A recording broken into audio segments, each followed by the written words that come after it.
After a tremendously long wait, we finally got our sequel to the first Incredibles movie. The Incredibles 2 is here. It's already a massive international blockbuster. It's written and directed by Brad Bird again, who returns to animation after a long foray, a diversion into live-action movies, bringing some new skills and also Pixar's brand new technology to a beautiful-looking superhero movie. This picks up right where the very first Incredibles film left off, so we get the epic battle, that confrontation with the Underminer, which is expertly animated and absolutely gorgeous. I couldn't believe the lighting effects and all of the details that we saw.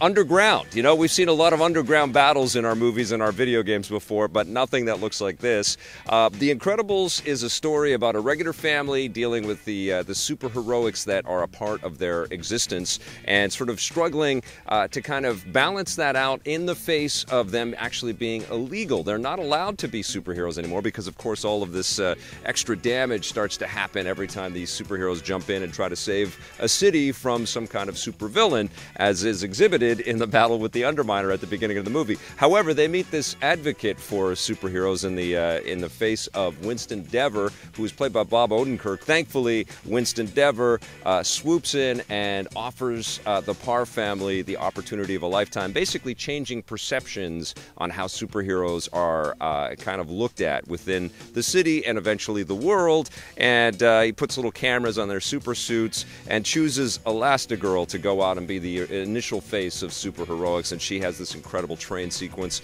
All of the original cast members are back, so Craig T. Nelson, Holly Hunter, Samuel L. Jackson as Frozone, who doesn't have enough to do. That's one of my quibbles with this movie. Then we're also introduced to a whole bunch of new superheroes in this flick, but I won't spoil all of that because it's some of the best stuff in the film. And I also dug the fact that we get a lot more with Jack, who, as we kind of came to understand from the first movie, may be a lot more than originally sort of identified as this little baby. He's got powers, and if you've seen any marketing, you know he's got some pretty cool powers, and he's also a hilarious part of this movie. There's this epic confrontation between Jack and a raccoon in this thing, which had my family in stitches. I saw this with my daughter and my wife, and they were both entertained, although I have to say that my wife and I were not blown away, and I think we had a lot of expectations for this because The Incredibles came out of nowhere and really impressed us with its, you know, superheroics, but also its familiar and familial pathos, you know, like you can understand the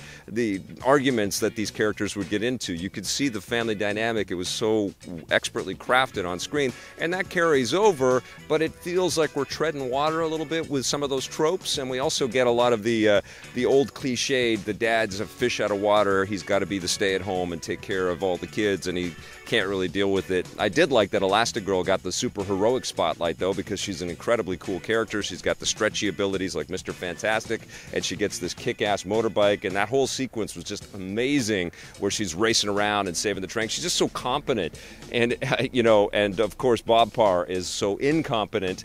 They could have called him the incompetent. So it's comedic, but it's a little too familiar. We've seen a lot of that kind of comedy before.